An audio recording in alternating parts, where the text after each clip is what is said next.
we are actors, our personal life is not always very private, and there is amount of ये picture कर रहे, ये हो रहा है, ये life में हो रहा है, whatever. I'm not somebody who will dwell and dwell. I'm not like that. A good cry always helps. So check with us once in a while if you're going to write something that is very, very important.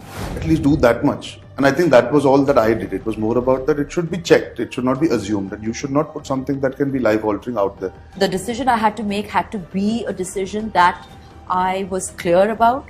I was firm about. I had thought about it. So I couldn't be, wavered about it. I couldn't be like, oh, today I wake up feeling like this, tomorrow I wake up feeling. I can't be that. You should not be just put out casually, and especially when it comes to pertaining to your personal life. I think the casualness is what put me in that situation. At the same time, like I said, we all learn, and I'm hoping that perhaps is a stepping stone for a better conversation for me with all of you all to make sure that these things don't happen. Because I've never hidden. A woman getting divorced is always like, oh my God, how can she? A woman having a relationship, oh, how can she?